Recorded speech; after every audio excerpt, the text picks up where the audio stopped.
aí, pessoal, tudo bem? Eu sou Renato Sapiro, advogado de formação, esportista nas horas vagas e pai da Olivia, que é minha grande paixão. Sou sócio fundador da Sapir Associados, uma consultoria focada em recrutamento jurídico e compliance, e sócio e cofundador da Reinvent Legal, uma escola de negócios voltada para o mercado jurídico. Este é o Retalks, um raio-x do mercado jurídico. Sejam muito bem-vindos. Este é um podcast leve e informal, onde falaremos com os principais personagens desse meio sobre carreira, tendências e curiosidades. E este é um podcast quinzenal, então já sabe, temos um encontro marcado segunda sim, segunda não.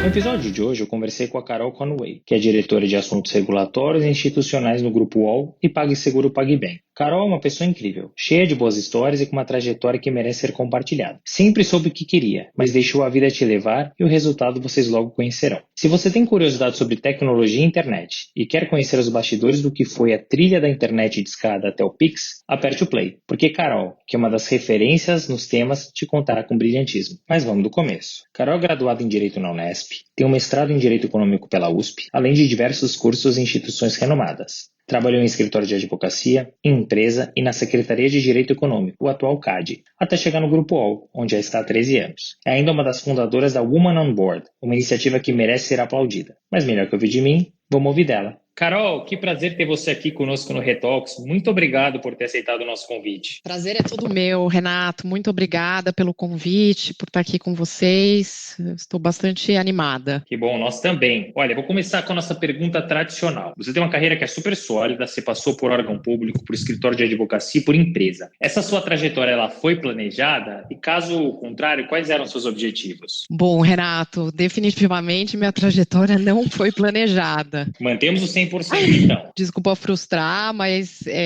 eu preciso ser bem clara aí que não teve muito planejamento. E, na verdade, acho que essa foi a grande surpresa, porque a cada passo que você dá, você acaba se surpreendendo e navegando ali com menos expectativas e mais curiosidade. O que eu tinha era um sonho, Renato, assim, desde muito pequena, principalmente lá na época das diretas já, depois a Constituição Federal, a promulgação da Constituição Federal. Eu olhava tudo aquilo e eu era apaixonada, meu olho brilhava, Brasília, Constituição e etc. Eu era bem pequena, mas eu sabia que aquilo ali era algo que me atraía e que um dia eu gostaria de estar mais perto, né? De não só ver pela televisão, mas estar mais perto. Poxa, que bacana. E no final das contas, você acabou atuando diretamente em Brasília. Primeiro na Secretaria de Direito Econômico e agora no Grupo UOL, mas indiretamente por conta da parte regulatória, não é? Com certeza.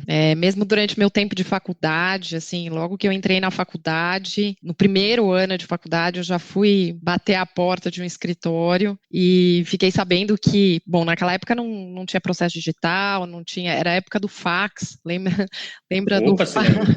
E que daí você tinha 5 dias para protocolar uma petição original que você mandava pelo correio e tal. Pedi para esse escritório para trabalhar de graça ali, né, para aprender e queria fazer tudo que fosse de Brasília. Então eu comecei lá, pegando tudo que os advogados ou mesmo os estagiários mais velhos tinham e falando, não, se for alguma coisa de Brasília eu faço, inclusive pegar, enfim, o ônibus, na época os aviões, as rotas inclusive eram mais limitadas, e ir até Brasília, despachar e fazer tudo que fosse necessário para estar em contato lá com esse meu sonho, que não é um planejamento, mas era um sonho. Poxa, que bacana. Você, assim, não é todo mundo que tem a oportunidade, você passou aqui, eu brinco, pelos 3 lados da mesa, no caso aqui uma mesa triangular, né? Qual que é a diferença, na sua visão, dessas 3 estruturas, de órgão público, escritório, empresa, e qual que é o perfil de profissional que você entende que encaixa em cada uma delas? Bom, de fato, tá em todos os lados da mesa, assim, era algo inicialmente que me ajudava a entender onde eu queria estar e se tinha diferença entre esses perfis. E o que eu percebi é que sim, existem diferenças entre esses perfis,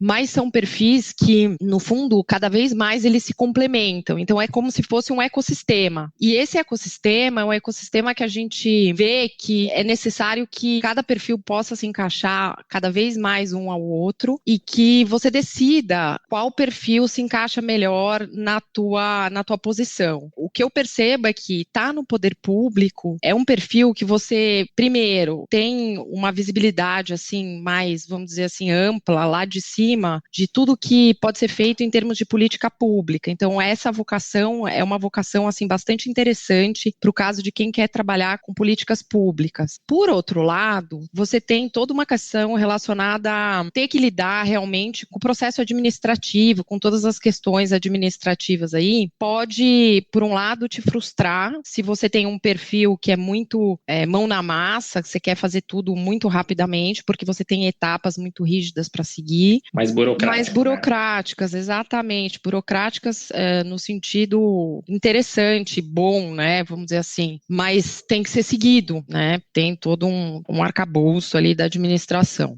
Por outro lado, se você tem um perfil mais voltado a entrar no detalhe, a estudar, a entranhar mesmo nas questões, vamos dizer assim, jurídicas, per se, propriamente ditas, o escritório é sempre um ambiente muito fértil, porque além de você, no escritório, ter a possibilidade de dar consultoria ou trabalhar diretamente num processo. Na minha época, né, quando eu comecei, tinham as revistas, né, as revistas eram todas físicas, então todo mundo ia para a biblioteca estudar, passava horas na biblioteca estudando jurisprudências, os artigos, etc. E você também tem uma possibilidade de ter uma interação muito grande com colegas do direito, né? Então, assim, tem um foco muito grande no direito pelo direito, né? Também na criação de teses, enfim, tem todo um perfil ali que não significa que porque você está trabalhando com o direito e numa empresa, entre aspas, né, num escritório focado aí, cuja atividade fim é o fornecimento de serviços jurídicos, não significa que você não tenha outras questões como gestão e etc. E até outras questões fora do direito para lidar,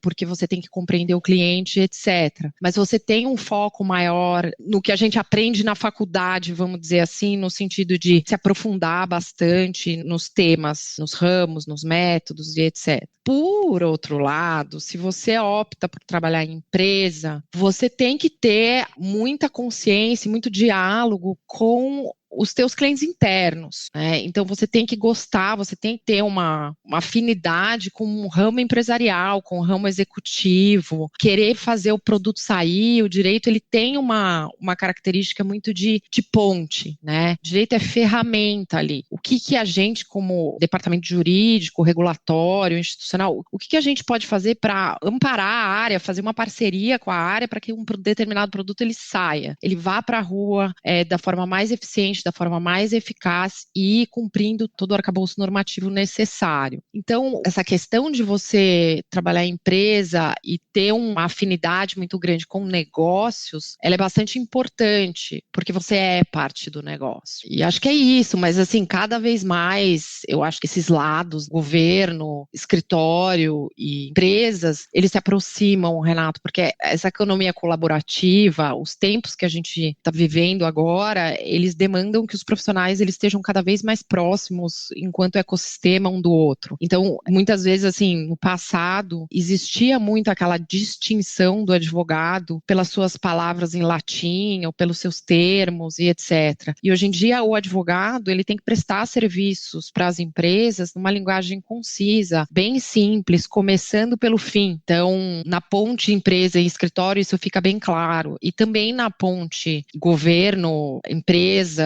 departamento jurídico da empresa e escritório, isso é essencial. Porque, por exemplo, tendo passado pela Secretaria de Direito Econômico, enfim, hoje em dia é CAD, né? Tudo faz parte do CAD, é a atual SG, Superintendência. O que acontece é que o CAD, ele é responsável por analisar questões de mercado, né, que tem impacto na concorrência. E você tem uma gama muito grande de profissionais lá, nem advogados são economistas. Então, existe a necessidade também, mesmo você trabalhando num órgão público, ou se você está do outro lado do balcão, seja empresa ou escritório, de você criar um vínculo de comunicação que seja padrão, que seja inteligível por todos os envolvidos nesse ecossistema, nesse ciclo, para que ele seja virtuoso. Sim, não, mas é muito legal você colocar isso, porque você trouxe um pouquinho da tua experiência em cada uma das pontas, o perfil que se encaixa em cada uma delas. Mas você fez uma linha de tempo e trouxe um pouquinho do presente, e realmente as estruturas seguradoras elas estão cada vez mais próximas e o perfil dos advogados também está cada vez mais próximo. Antigamente se falava, olha, empresa generalista, aí você vai para o escritório especialista, órgão público, poxa, aí é um outro perfil. E hoje não, hoje você encontra generalista em escritório, especialista em empresa, você encontra perfis distintos dentro do direito público, pessoas que antigamente falavam, essa pessoa nunca vai atuar em órgão público e se dá muito bem. Então hoje não existe mais certo ou errado, tudo depende da estrutura e todo advogado e advogada se encaixa num órgão público, numa empresa ou no escritório de advocacia, o que é muito rico para o nosso mercado, né? Em 2007, Carol, você começou no Grupo UOL, onde você está até hoje, em seguida veio a aquisição da BRPay, que virou a PagSeguro. Inicialmente era só uma empresa de pagamentos online, depois passou a fazer pagamento offline, maquininha, e hoje é um banco. Se você puder, então, por favor, nos contextualize um pouquinho desse histórico da PagSeguro, os projetos que você participou ativamente, que você pode dividir conosco, e aí, por fim, uma curiosidade que eu tenho, como é que se transforma uma empresa em banco? Então vamos lá, Renato. Só dando um passinho um pouco atrás, antes de responder a tua pergunta sobre o PagSeguro e o UOL, quando a gente começou o nosso bate-papo aqui, eu falei sobre querer trabalhar em Brasília, etc., né? Eu fui trabalhar em Brasília e logo depois de formada, fiquei em Brasília um tempo e depois retornei para São Paulo. E tive uma oportunidade de trabalhar fora do país e estava bem lá fora do país, né, empresa. E daí surgiu a oportunidade de trabalhar no UOL, e você estava falando de planejamento, né, de ter planejado ou não ter planejado a carreira. E realmente essa questão é bem interessante na falta de planejamento e das boas surpresas da vida. E daí, então, em 2007, eu resolvi vir trabalhar no UOL, eu fiz uma aposta aí no mercado de tecnologia, justamente não tinha muito o que planejar ainda no mercado de tecnologia, mas eu sabia que trabalhar com tecnologia era um mundo de novas oportunidades e justamente a questão de ter ou não ter planejamento, muitas vezes parece que a resposta de ter um planejamento, ela é sempre mais organizada, mas quando você quer trabalhar com inovação, é fundamental também que você esteja aberto para não ter e simplesmente navegar no que apareça. E daí, então, em 2007, eu vim trabalhar no UOL. O UOL, à época, ele era bastante focado, assim, a atividade preponderante do UOL era conteúdo pela internet, né? O UOL tendo vindo lá da época da Folha, o portal, né? O UOL foi um dos primeiros portais, se não o primeiro aqui, que a gente fala com orgulho, mas é o maior portal de conteúdo na internet até hoje. E aí eu fiz essa aposta para vir pro UOL e sabia que vinha alguma coisa nova, mas não sabia muito bem o que, né? E daí, naquele ano, a gente tinha acabado de adquirir, né, a então Tetrodom, chamava Tetrodom, e depois BRPay, e transformá-la em 2006 no PagSeguro, né? A dinâmica da internet é muito essa, né, Renato? O que você pode fazer através do digital? O que fricção você pode tirar através do digital? Que você pode inovar e criar um mercado novo aí e evoluir nas relações comerciais, vamos dizer assim, né? Então, depois do conteúdo, veio essa sacada do PagSeguro, o e-commerce crescendo muito, mas muita gente queria comprar pela internet e não conhecia o fornecedor do qual queria comprar. Por outro lado, principalmente o pequeno varejo, eles queriam ter presença na internet, só que assim, para você pagar alguma coisa por e-commerce, o meio natural é o cartão. Só que pagar em cartão exige uma infraestrutura por trás, principalmente naquela época, exigia uma infraestrutura por trás grande, né, que era muito mais relacionada aos grandes varejistas do e-commerce que estavam despontando naquela época. Então, o PagSeguro ele veio ali como um meio de conexão entre os usuários que queriam pagar pela internet, mas não conheciam vendedores cujos produtos eles gostariam de adquirir, ou mesmo usuários de localidades que assim eram super distantes da onde estava a sede do fornecedor ou mesmo suas filiais. E a internet veio tirar essa fricção geográfica. Por outro lado, o varejista também queria estar e tinha um ponto para o varejista que era muito importante. Aqui eu estou falando varejista mais de uma forma geral, porque tem prestadores de serviço, enfim, pessoas até que têm atividades presas, mas que de final de semana tem uma atividade complementar, de renda, etc. Ele queria estar na internet, queria receber pagamentos ali por cartão, mas não tinha como. Então o PagSeguro conectou E também a marca UOL foi muito fundamental para o PagSeguro, porque é uma marca de credibilidade, era o portal, todo mundo sabia quem era o UOL e sabia onde era o UOL. Então, sabia que se o UOL estava se comprometendo a fazer essa intermediação e os dados do cartão e os recursos não seriam liberados para o vendedor enquanto não houvesse a entrega do produto, realmente o vendedor ele ganhava aí uma camada de credibilidade para poder fazer suas vendas e o comprador, por sua vez, para fazer suas compras. Então, foi nessa época que a gente começou a trabalhar com meio de pagamento na internet, como você mencionou, né? Foi alguma coisa que veio ali muito para e passo da minha entrada no grupo. Era um bicho novo para mim também, muito novo.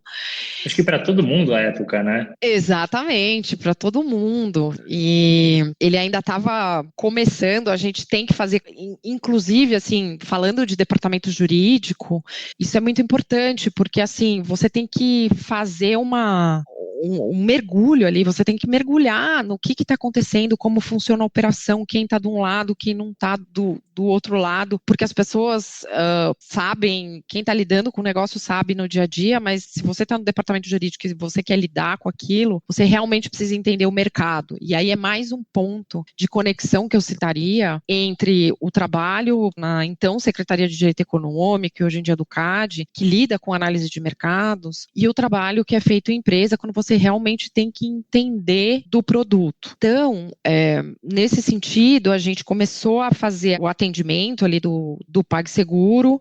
Os principais desafios que a gente tinha que lidar eram basicamente esse entendimento no início. Depois, o PagSeguro começou a crescer, mas ainda era uma época de monopólio dos cartões, né? Não tinha essa possibilidade de captura de transações por várias maquininhas, ou mesmo um comércio eletrônico que pode aceitar diversos meios de pagamento. Então, nosso principal desafio ali foi principalmente a questão concorrencial. E aí eu cito 2009, foi um ano muito importante, porque a gente teve, pela Associação de Provedores, Branet, Associação Brasileira de Internet, a gente se deparou com uma questão assim super relevante, que foi um marco para o setor, envolveu aí um caso no CAD relacionado à possibilidade dessas empresas, tal como o PagSeguro e outras, continuarem fazendo suas atividades com fornecimento de pagamento em cartão. E o CAD foi muito decisivo para essa continuidade, abertura do mercado. Então, a experiência na Secretaria de Direito Econômico, ela foi fundamental para a gente conseguir, junto com a associação e junto com o CAD e também com o Banco Central, permitir aí mais um passo na abertura do mercado. Aí, seguiram-se os anos, o Banco Central, ele, então, divulgou lá diversos relatórios, abriu o mercado, tudo isso que a gente está vendo agora. Mas, Renato, um fato importante é que, à época, o pagamento offline, ele não era possível, tá? Porque a gente conseguia, pelo PagSeguro, fornecer o pagamento digital, porque a gente teve um acordo com, enfim, players ali, participantes do setor que faziam parte dessa exclusividade para fornecer esse serviço pela internet. Mas a gente não tinha autorização para fornecer o serviço offline, vamos dizer assim. E um fato curioso é que, eu citei aqui, né, que o Banco Central e o CAD, eles estavam fazendo também um estudo, enfim, esforços aí para abrir o mercado. E daí, na época,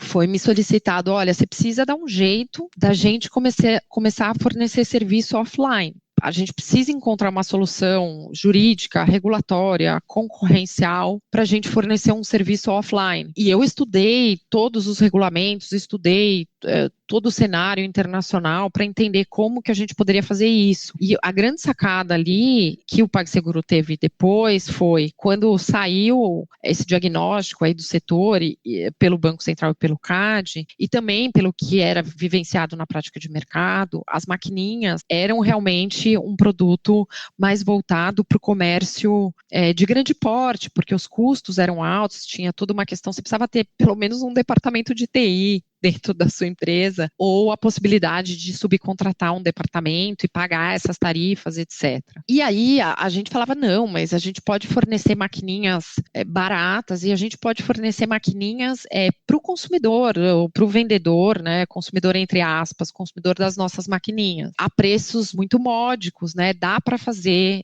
esse fornecimento. E um paralelo dessa época vem da época dos modems, né, da internet, porque sempre falo para as pessoas que entram no setor, assim, eu falo, ó, tem bastante paralelo com o setor de internet e comunicações, porque você está falando de novo da internet, criando novas possibilidades de fornecimento de produtos e serviços e de conexão entre consumidores e fornecedores num determinado mercado. Então não esquece de olhar para o passado e ver o que pode se aplicar. E a história das maquininhas, ela era muito semelhante do ponto de vista regulatório da história dos modems, porque lá no passado, quando a internet começou, modem era uma questão, né, que é o aparelho, né, assim como a maquininha é um aparelho. Com o tempo isso foi melhorando, enfim, o preço do modem, o compartilhamento do modem, ninguém mais paga aluguel de modem, até o telefone, né, telefone É verdade, era alugado. Exatamente, então eu sempre falo, gente, vamos fazer esse paralelo, porque é isso. Mas desculpa te interromper, mas olha que coisa curiosa, a gente sempre fala, vamos olhar para frente, a gente não se preocupa em olhar para trás. Olha a importância de pegar exemplos do passado para aplicar tecnologias no futuro. Exatamente. Olhar para a história e ver o que ela tem para nos ensinar. Os advogados, em geral, nos seus casos, e daí de novo falando de perfil, né, eles olham a jurisprudência em outras jurisdições, Estados Unidos, né, tem toda aquela questão até mais profunda aí do case law, do direito consuetudinário, né, para falar em português, sem estrangeirismos, mas também é importante quando você trabalha em empresa, olhar para essa jurisprudência. Enfim, e daí na época eu falei assim, olha gente, vamos então ler aqui os regulamentos, ver o que é preciso, e precisava ser um banco na época, né. O grande requisito, então, que as bandeiras de cartão tinham, até por seu passado histórico de terem sido criadas por bancos, era assim, para você fazer parte dessa rede diretamente, você precisa ser um banco. E aí, eu levei esse case para dentro da empresa e falei assim, olha, a única saída aqui que a gente tem é ser um banco para fornecer maquininhas e outros produtos aí diretamente. E aí, a liderança da empresa falou, tudo bem, então se vira, vai lá no Banco Central e pede autorização para a gente ser um banco. E foi um caso, assim, bastante comentado, hoje em dia virou história também, porque eu preparei todo o material, juntei todas as consultorias, etc., cheguei no Banco Central e fiz um pedido de autorização para ser um banco. E aí o Banco Central olhou para mim, enfim, para toda a equipe que estava comigo, tá? Esse trabalho foi construído a diversas mãos, e falou, olha, desculpe, mas acho que vocês estão equivocados, vocês não podem ser um banco só para fazer atividade de maquininha / cartões. E a gente falou para o Banco Central, a gente falou assim, olha, mas a gente tem uma ebulição no mercado por essas maquininhas. E aí, o Banco Central falou, olha, desculpe, mas nesse momento a gente não tem um retorno. Se vocês quiserem fazer outras atividades de banco, vocês são muito bem-vindos, mas só para isso não. E aí, a gente reforçou com o Banco Central, o que certamente é fruto de outras interações, e aí um trabalho belíssimo de todas as autoridades e de diversos participantes do mercado, mas a gente respondeu para o Banco Central, olha, se não dá para ser banco, para ser credenciadora, então, por favor, regule esse mercado. E é aquele famoso ditado, cuidado com o que você pede, porque aconteceu. E aí É verdade. Aconteceu. E aí o Banco Central regulou o mercado, abriu o mercado, né? Tem uma lei, tem participação do Legislativo, né? Teve uma medida provisória também, participação muito ativa do CAD, do Banco Central e dos atores de mercado. E foi assim que a gente começou a fazer os pagamentos offline. Eu falo bastante, né? Você percebeu, e rápido. Tô adorando, adoro história. E eu vou te falar uma coisa, Carol, olha que importante, quer dizer, um pedido que vocês fizeram de regulamentação foi super benéfico. Hoje você não pega, por exemplo, um taxista que não tem uma máquina. Olha quão importante foi. Pois é. Pois a gente se orgulha bastante disso, Renato. E tem que se É orgulhar. muito legal você ver na prática o efeito do trabalho da empresa para qual você trabalha, né? Porque você acorda e fala assim, vamos continuar, né? A resiliência em momentos difíceis que acontecem também, vamos continuar, porque se eu pego um táxi, o taxista vem falar comigo, falar, você trabalha no PagSeguro? Então, hoje eu aceito cartão, hoje eu não perco corrida, ou a pessoa não fica me devendo, porque não tem dinheiro. Olha só, o trabalho que você fez foi tão importante que impactou não só o Grupo UOL, como o mercado como um todo, como pessoas físicas. Mudou, literalmente, abriu o mercado. É um trabalho de muitas pessoas, mas é muito legal ter vivenciado esse período, sabe, Renato? Porque a gente viu a diferença, não só que o trabalho da empresa faz, como outras empresas fizeram no mercado, mas também a diferença que a regulação e a concorrência, elas podem fazer para o bem-estar, para o nosso bem-estar. Todos nós somos consumidores e por todas as pessoas também que não tiveram a mesma possibilidade que a gente teve, né? Então, é muito importante colocar esse ponto aí, e esse ponto é muito forte dentro da empresa. A gente tem um viés de ASG, né? Ambiental, social e governança, também conhecido como ESG aí no inglês, e essa ponta do social, ela é muito importante para a gente, e, enfim, tem N outras ações e projetos que a gente está levando à frente, que são muito interessantes aí, fruto do PagSeguro. Eu lembro, você tinha me perguntado, né, como que a empresa fez para virar um banco. Isso. Então, a gênese é desse período e tem um ponto de tecnologia bastante importante nesse período, que é também uma grande lição que a gente aprende no mercado, né? Tecnologia tem uma questão relacionada ao tempo que é muito marcante, porque tem muita gente que desenvolve coisa muito legal muito cedo e daí não voa naquele momento e a pessoa olha para trás e fala, putz, eu era um visionário naquele momento, mas não voou. E daí, se você pensa na mesma coisa num outro momento, e tem também essa resiliência de acompanhar e casar os tempos, isso pode acontecer e pode ser muito benéfico. O casamento do fator tempo com a inovação e o empreendedorismo, ele é muito importante. E essa coisa do banco, ela sempre ficou no nosso radar, mas naquele momento a gente realmente queria fornecer maquininhas, era a porta de entrada, né? E também muito trabalhando nesse conceito que vem do telefone móvel, e aí também estou lembrando do passado, né, que quando os telefones móveis eles começaram a despontar, todo mundo começou a ter telefone móvel, houve um empoderamento, né, das pessoas de fazer o que quiserem, pelo meio que quiserem, na hora que quiserem. Não precisava mais ficar na tela do computador. Então, a gente trabalha muito com esse conceito, né, o cliente, ele pode estar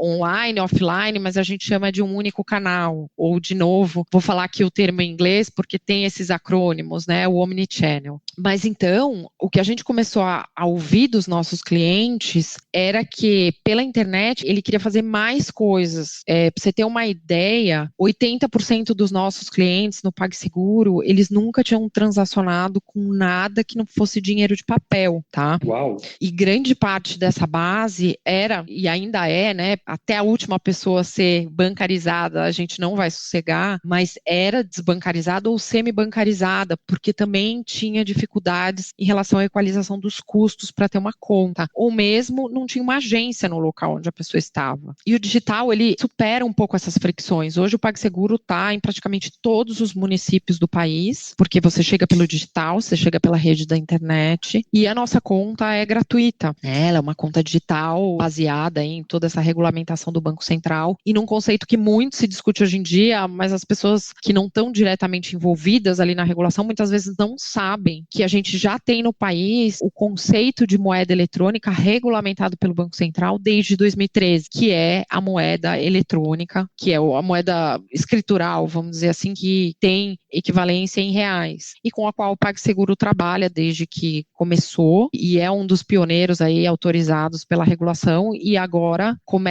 esse mercado começa cada vez mais a se desenvolver, né? Então, o cliente queria ter conta, o cliente queria ter banco, no sentido entre aspas, mas também os serviços bancários, eles são serviços serviços que o cliente gostaria de ter. Um financiamento, usando o seu histórico, a gente chama no setor de agenda de recebíveis. Ele queria poder investir, né, de uma forma simples, rápida, num CDB ou em outros produtos que a gente está, inclusive, lançando agora. Enfim, ele quer um ponto único, um portal. Ele quer um portal para resolver a vida financeira dele e dela, que é tão importante aí para a gente, é tão endógeno na nossa cidadania. E daí a gente viu a necessidade de ter um banco próprio, porque a gente precisa de agilidade para prestar esses serviços. Nós somos uma empresa de tecnologia prestando serviços financeiros. Então, o nosso DNA é tecnologia e fintech, né? O pessoal fala bastante. E a gente precisava, então, ter aí essa autorização, passar por esse crivo do Banco Central e discutir com ele aí tudo que precisava ser feito para poder entregar para o nosso cliente os próximos passos aí na digitalização da vida financeira dele. E foi assim que a gente se tornou um banco em 2019. Poxa, que legal, que história bacana. Eu sempre tive essa curiosidade de entender um pouquinho mais da história do PagSeguro e você trouxe não só a história, mas os bastidores, que é tão bacana, é tão rico, né? Poxa, como é que se transforma uma empresa num banco? E por que transformar a empresa num banco? Que história bacana. Você trouxe um desafio enorme aqui, né? Mas já são 13 anos de Grupo UOL. Carol, como é que você faz para se manter motivada e desafiada? E onde que você quer chegar? Renato, eu vou falar de novo da falta de planejamento no bom sentido. Assim, onde eu quero chegar é uma questão assim que eu não planejo onde eu quero chegar do ponto de vista de, olha, eu quero ter o cargo A, eu quero ter o cargo B, eu quero ter o cargo C. Eu quero chegar onde a empresa chegue e onde eu possa fazer a diferença. Então, a minha história ela é imbricada nessa história do PagSeguro, do UOL, de todos os produtos. A gente tem outras linhas de negócio. Sou parceira da empresa e eu quero chegar onde a empresa chegar. Apesar de não ser um planejamento de carreira em si, é um planejamento de futuro. Chegar onde a empresa chega, para mim, é uma coisa grandiosa, tá? Porque, por exemplo, em 2018 a gente fez um IPO, foi uma coisa assim muito importante, foi um reconhecimento do mercado. E eu me sinto parte também de toda essa história. Então, quanto mais a empresa voar, quanto mais eu quero voar e quero estar aí à disposição, sem planejamento de cargos, mas onde eu puder ser útil, enfim, a gente tem diversos fóruns estratégicos, novidades, enfim, eu acho que toda a atividade do grupo é uma atividade, além da inovação, além de tecnologia, o grupo é um grupo onde o debate, a recepção de novas ideias, todo mundo coloca a sua ideia e discorda, se necessário, do parceiro, do cliente, do cliente interno, no meu caso, ou do colega, de uma forma assim, horizontal e com muito respeito, porque o debate ele é incentivado. Então, é isso. A gente continua debatendo e quanto mais longe a empresa chegar, é onde eu quero estar junto. Você me perguntou sobre os anos, né? Quantos anos eu tô lá. Renato, eu nunca tive um dia igual ao outro. E isso é uma coisa que eu falo sempre para as pessoas, assim, e a gente brinca, né? Que de tédio a gente não morre lá. Pode ficar, assim, bastante cansado de vez em quando, a gente chega no limite. Mas tédio é uma coisa que a gente não morre, porque sempre tem muita coisa acontecendo e não dá nem tempo de pensar, não dá nem tempo do despertador tocar, a gente já tá levantando, porque a coisa começa muito quente. Muito legal você colocar isso, Carol. Fazer aqui um disclaimer e mandar um abraço aqui para o meu cunhado, Marcelo Varon. E o que você traz em relação ao UOL fica muito claro e fácil para mim de entender, porque ele passou no UOL, saiu, voltou, e eu vejo que ele está sempre motivado, sempre pensando em reunião com a equipe e tal. Então, eu consigo perceber o que você está trazendo de forma muito Exatamente. clara e nítida. Grande Varon, parceiro aí de diversas oportunidades. A gente está sempre debatendo. Tem uma questão, assim, de... Quando eu saí da GE, né, eu trabalhei na GE há um tempo, quando eu saí da GE, ou mesmo, principalmente de escritórios, o escritório, ele tem uma, vamos dizer assim, uma configuração física, que hoje em dia ela nem existe mais por conta do momento que a gente está vivendo, que, assim, o sócio tem uma sala, aí você tem os estagiários, enfim, os advogados, etc. E para mim isso era uma coisa que, do perfil escritório, do meu tempo de escritório, eu achava muito legal, confesso. Eu falava, um dia eu vou ter uma sala, vai ser maravilhoso. E aí um dia eu consegui uma sala lá, enfim, quando eu trabalhei em escritório, eu tive um chefe, mentor, amigo, enfim, tudo, que ele falou, não, eu vou te dar uma sala. E ele me deu uma sala, e aquilo foi uma comemoração para mim. Quando eu fui trabalhar no UOL, um dos primeiros sustos que eu tomei foi esse susto de não ter sala. Todo mundo trabalha no mesmo open space, Renato. Estou falando de 2007. É super vanguarda, porque isso foi acontecer poucos anos atrás. E aí eu até citei a GE, porque primeira vez que eu cheguei no salão enorme lá do UOL, né, que também tem isso há muito tempo, até pela configuração, né, com os jornalistas e tal, mas eu tinha aprendido um conceito na GE, que era o conceito de Lean, né, porque eles tinham todos aqueles treinamentos. E daí eu estava tão assustada, de fato, com aquele ambiente, eu tinha acabado de voltar para o Brasil, enfim, foi uma decisão desafiadora, assim, na minha vida. E daí eu lembro que eu cheguei eu falei, não, mas onde é minha sala? Falaram, não, você não tem sala. E daí eu usei o conceito da GE. Eu falei assim, essa empresa aqui é Lean, porque Lean é um método, né, que tem a linha de produção, organização e etc. Coisas que você aprende num lugar e que você leva para o outro, e daí você vai entendendo como uma coisa, de novo, pode se encaixar na outra. Mas, enfim, e é isso, e o UOL, ele tem esse ambiente aberto, essa configuração aberta, isso é muito importante para a discussão dos assuntos e construção ali de novas ideias. É bastante interessante. Depois que você se acostuma, você não volta mais. É verdade, é verdade. Passou por outro lado da mesa, não volta mais. Carol, gostei da tua resposta, porque você já fala em diversidade, o que me leva à minha próxima pergunta, a gente já chega lá. Mas eu concordo com você. Para mim, diversidade é sinônimo de riqueza, porque você tem pessoas que pensam diferente e o pensar diferente leva a gente muito mais longe. Agora, falando sobre diversidade, você falou da parte da contratação, falou bastante da parte do grupo regulatório, mas o grupo UOL como um todo, ele tem políticas de diversidade e se sim, tem aplicabilidade? Sim,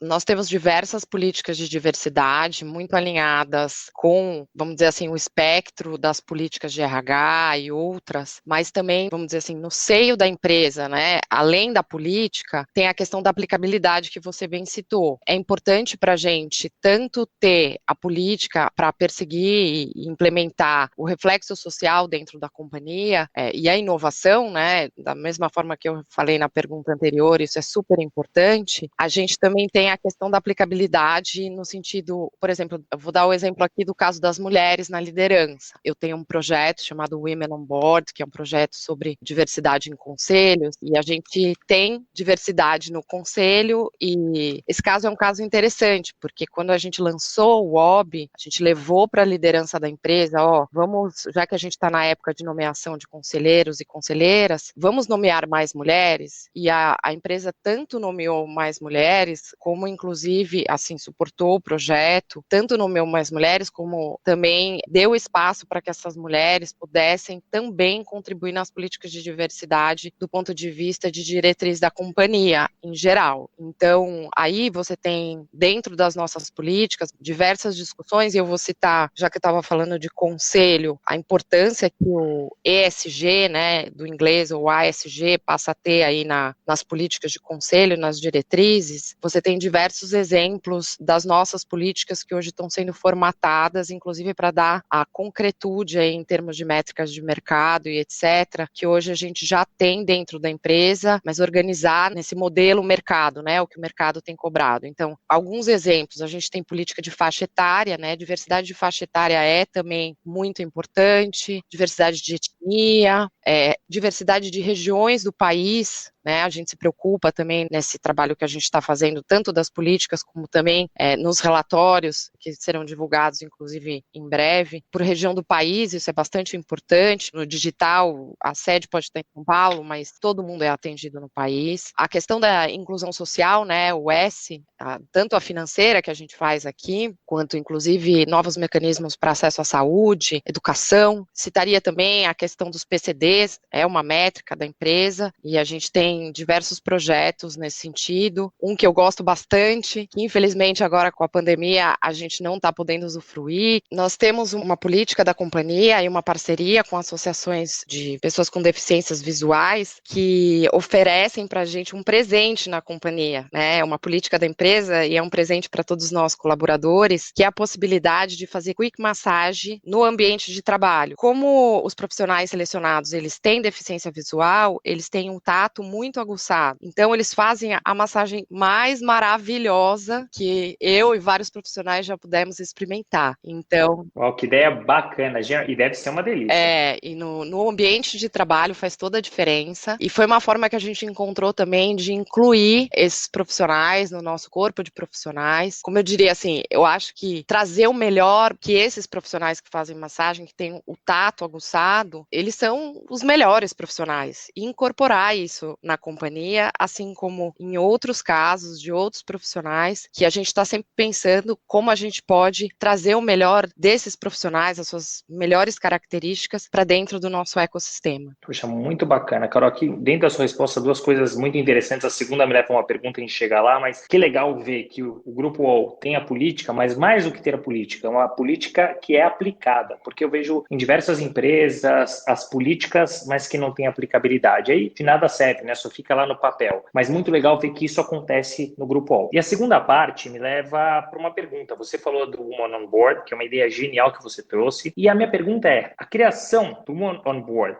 traz alguma referência em relação a algo que você passou na tua carreira? Por que eu te pergunto isso? Hoje você está numa posição bastante importante, né? Mas ao longo da tua trajetória, você teve relacionamento com vários setores diferentes, sendo alguns deles conhecidamente conservadores, por exemplo, como os bancos, né? Por conta disso, você sofreu algum tipo de preconceito? E eu vou além. Para você chegar na tua posição atual, Carol, você teve que superar mais obstáculos do que seria usual? Então, Renato, vou começar pelo fim. Eu tive que superar mais obstáculos do que seria o usual. Por ser mulher, as mulheres em geral, elas trabalham muito mais, e isso são dados já diagnosticados, né? As mulheres em geral, elas trabalham muito mais para conseguir atingir o mesmo posto, e isso é um ponto que eu gostaria de destacar. Então, sim, eu tive que trabalhar bastante. Eu tenho alguns episódios também que eu posso contar aqui, que são episódios que no começo poderiam ter soado como uma certa dificuldade, mas eles fizeram parte da minha formação e do meu, vamos dizer assim, pseudo-planejamento, porque não foi um planejamento, mas ele me levou nos lugares onde eu cheguei, né? Então, por exemplo, no início de carreira, ainda, só quero contextualizar, né? Era uma época bem diferente, hoje eu tô 42 anos e isso com certeza não existe mais, mas como estagiária, o meu papel era exclusivamente fazer serviços externos no escritório, porque eu não poderia fazer serviços internos no escritório por conta do meu gênero. Então, isso me propiciou, na época, conhecer muito da rotina, por exemplo, das comarcas, dos fóruns, ralei muita barriga no fórum, conheci muita gente,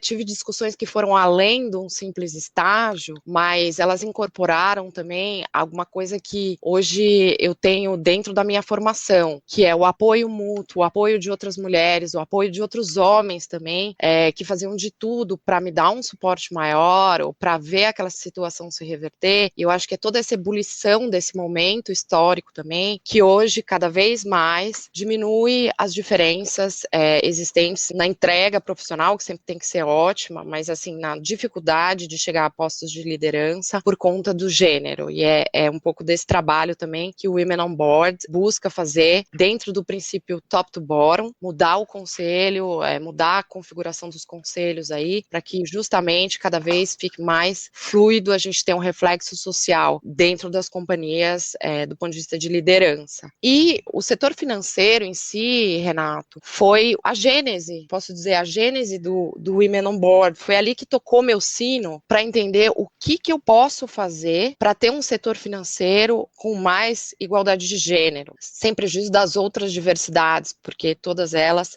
fazem parte desse ecossistema, mas como que eu poderia, considerada a minha dor, no sentido de não estarem na mesma igualdade com os homens no setor financeiro, o que eu posso fazer para mudar isso? E o setor financeiro, ele me trouxe, assim, uma visão de que realmente são muito poucas mulheres. Quando existem mulheres em reunião, quando eu comecei, vindo ainda de fintech, eu era ainda mais diferente, porque os pares que estavam nas salas ou eram homens ou eram reuniões majoritariamente masculinas e eram do setor bancário mais tradicional. Então, tudo isso me colocou num lugar, assim, bastante desafiador, e eu tentei colocar essa força motriz, esse incômodo, né? Um incômodo muito profundo para trabalhar, para ver o ambiente que eu quero. Adorei. E que tenham outros incentivos como esse que você criou, mas isso seja temporário, Carol, porque somos todos seres humanos. Não importa se é homem, se é mulher, se é negro, se é amarelo, não importa. Somos todos seres humanos. Então,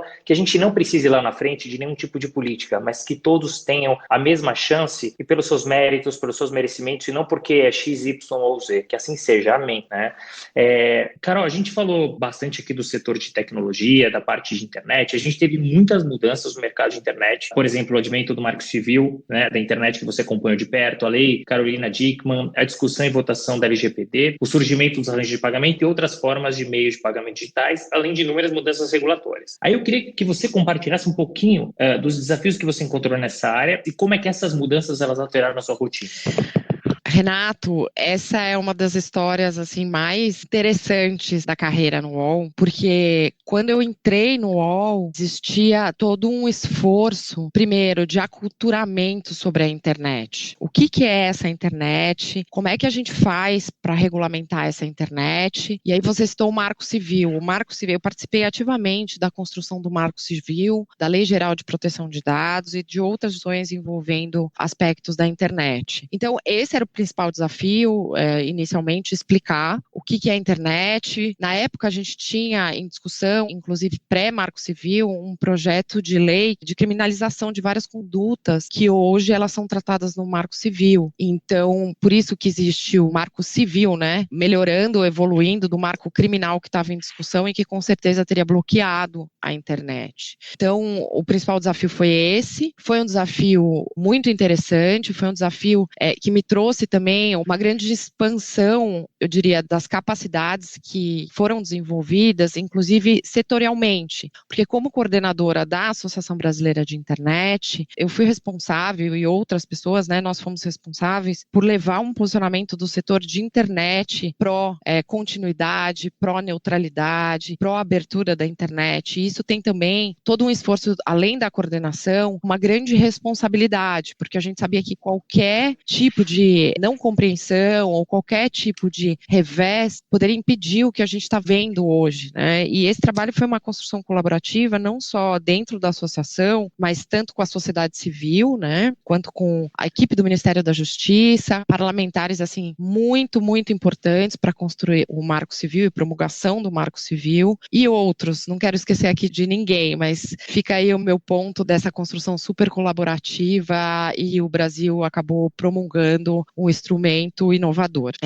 Também do ponto de vista de desafios, acho que o Banco Central, toda a discussão e relacionamento com o Banco Central foi bastante importante, o aculturamento, porque o Banco Central ele está acostumado, enfim, a lei setorial, né, das instituições financeiras é de 1964 e o regulador sempre esteve acostumado com o setor tradicional. Então, diversas políticas que existiam em papéis, diversas questões relacionadas a agências, contas bancárias mesmo. Então, aculturar e trazer o conceito de, por exemplo, moeda eletrônica, né? Hoje a gente trabalha bastante, o PagSeguro foi um dos pioneiros aí em trabalhar com a moeda eletrônica, que é regulamentada pelo Banco Central e nada mais é do que uma representação digital, escritural, dos reais que a gente lidava antigamente. Então, construir todo esse arcabouço também de forma colaborativa, ele segue a mesma lógica do que aconteceu no início da regulação de tecnologia. E foi um trabalho, graças a Deus, bem sucedido de todos que estavam envolvidos, mantendo aí o futuro do país no eixo da digitalização. Poxa, muito legal.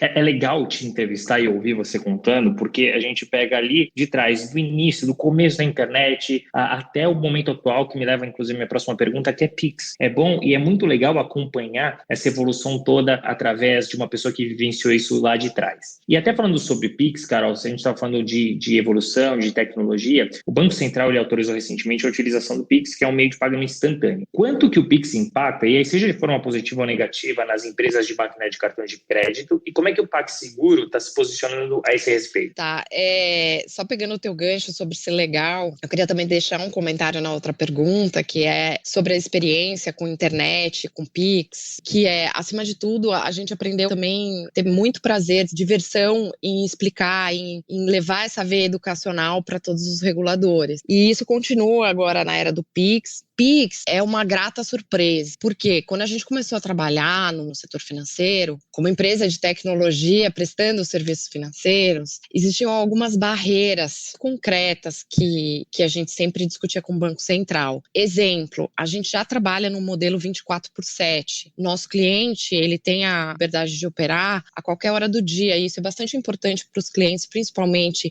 empreendedores, os pequenos empreendedores, porque muitos deles têm, no final de semana, impulsiona o seu trabalho empreendedor. Então, isso é bastante importante. E os sistemas atuais, antes do Pix, pré-Pix, eram sistemas que eles tinham grades horárias com limitação de horário. Toda aquela questão de compensação do passado e tal.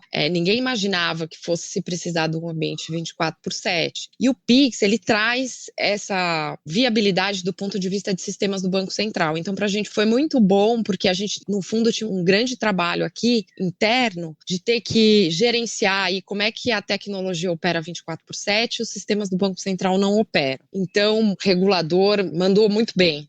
Outro ponto é a questão do regulador ter criado essa plataforma e ele fica um pouco dedicado a isso, né? Então, como ela não é uma plataforma privada, ela é uma plataforma, vamos dizer assim, pública, a gente tem bastante segurança jurídica de que o regulador vai nos dar espaço para continuar crescendo.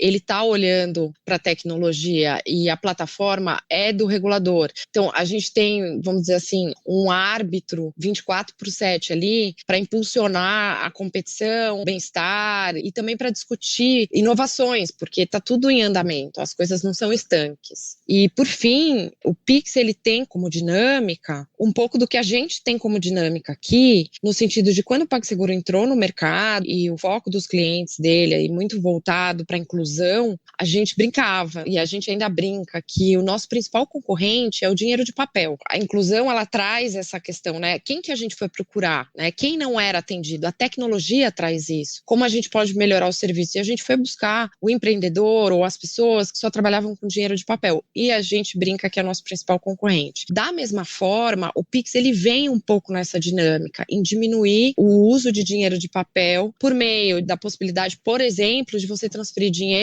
utilizando o número do seu celular. Então, esse é um outro ponto super positivo do Pix para nós. O Pix é maravilhoso, eu agradeço todos os dias. Você não tem que mais pagar TED ou DOC, você consegue fazer a hora que você quiser. É super fácil de você transferir, não precisa colocar todos aqueles dados, inúmeros dados, CPF, CNPJ, nome do favorecido. Nossa, facilitou a vida. E a questão do dinheiro ou de papel, impressionante. Carol, eu não lembro a última vez que eu saquei dinheiro. Porque hoje, você entrar num táxi, você paga o teu cartão lá, nem precisa ter, na verdade, a carteira. Você faz a aproximação com cartão de crédito, cartão de débito. Então, são tecnologias que vieram para ajudar muito. E não só o pequeno empreendedor, o empreendedor, mas acho que todo mundo, né? Acho que esse é o mote um pouco do que vocês trouxeram de como é que a gente pode ajudar e quem que a gente vai ajudar, né? Que bom que a gente tem evoluído e evoluído tão rapidamente. Você atua no mercado que é super atraente, né? E cheio de grandes concorrentes, quando a gente pensa, principalmente nesse mercado de tecnologia. Então, a gente pensa em Google, a gente pensa em Facebook, a gente pensa em Microsoft, Mercado Livre, dentre vários outros, né? Dito tudo isso, como é que vocês fazem para atrair e reter os talentos de mercado tão disputado e competitivo? E nessa linha,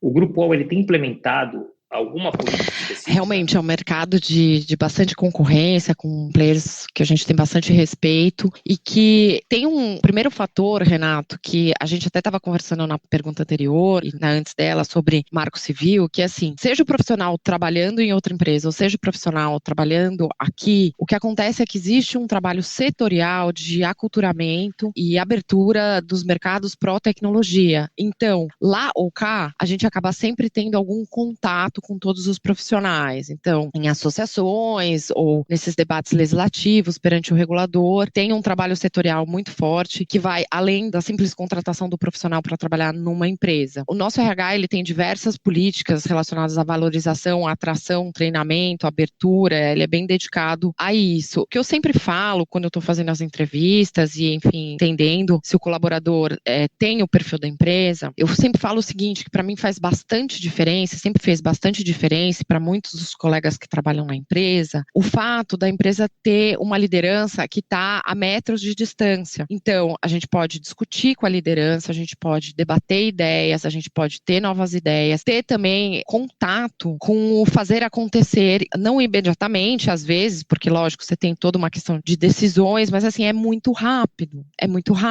A liderança, ela tá do teu lado, ela tá um andar, metros, enfim, sabe, essa proximidade do fazer acontecer é algo que é muito sedutor para mim, é muito interessante e eu creio que para muitas pessoas também, sem contar na questão do efeito social que a gente tem implementado aí com o trabalho do PagSeguro, que leva bastante essa questão do propósito, né? As pessoas que elas têm uma ligação muito forte com o propósito, isso também é bastante importante para o profissional decidir vir trabalhar conosco. Muito bom, Carol.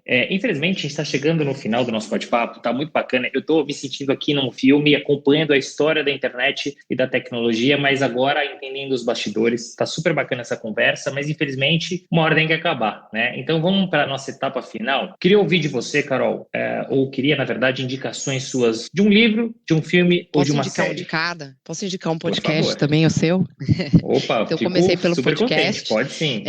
Indico, foi muito rico para mim ouvir os teus podcasts, Renato. Quero te parabenizar aqui desde já. Ele traz para a gente a possibilidade de expandir o nosso olhar e ter experiências de grandes profissionais que atuam em outros setores. Ter essas visões é muito interessante e agrega muito em termos de repertório. Bom, um livro, acho que a gente falou bastante aqui, né, de planejamento de carreira, de inovação. Eu indicaria um livro do Marshall Berman, que se chama Tudo que é Sólido Desmancha no Ar. Eu li esse livro muito cedo, no início da faculdade, ele me marcou bastante. Como entender que tudo tem ciclos e que as coisas podem se transformar. Um outro livro, vou um pouquinho além aqui, Por favor. que eu acabei de ler. É uma leitura que está bastante recente, de um Nobel de Economia, mas que trabalha bastante aspectos psicológicos e que me deu uma visão bem bacana. Se chama Rápido e Devagar, Duas Formas de Pensar. E ele traz um pouco do que, como a gente pode não cair no automatismo sempre e ir além, e isso, na minha visão, propicia bastante esse ciclo de inovação, não só na empresa, pessoal, como nas nossas relações, e puxa a gente para frente. Então, eu deixaria ele aqui. Sobre séries, a última série que eu vi que mais me marcou foi a Handmaid's Tale. Eu acho que, super atual. Eu acho que a série, ela traz uma série de reflexões relacionadas, lógico, ao papel da mulher na sociedade, a um futuro distópico, mas também sobre o cenário atual, né, o momento atual da sociedade. Ela discute bastante questões relacionadas a costumes, mulheres que tinham voz e não têm. Enfim, eu recomendo. Eu acho que é uma série muito boa pra gente ver o que poderia ser um futuro distópico e, lógico, ficar longe dele e repensar nossas condutas. Maravilha, ótimas indicações. Já sei que a série é boa porque minha mulher viu e adora. Eu não tive ainda a oportunidade, mas pesquisei sobre. Já que você falou do podcast, e muito obrigado, fico extremamente lisonjeado e contente, que profissional que você indicaria para que a gente entrevistasse aqui no Retalks? É difícil indicar um. Essas escolhas são sempre Pode difíceis, né? mais. Porque na nossa trajetória a gente se depara com pessoas assim fantásticas, né? E que marcam bastante. Eu indicaria diversas. Já que eu posso indicar mais, é o seguinte: você vê que você deu a liberdade, eu vou indicando. Mas é ótimo, é sempre um aprendizado. Se para você é difícil indicar, imagine para mim aqui convidar essas pessoas, porque tem tanta gente boa no nosso mercado, tanta gente boa que eu gostaria de entrevistar, mas o podcast é quinzenal.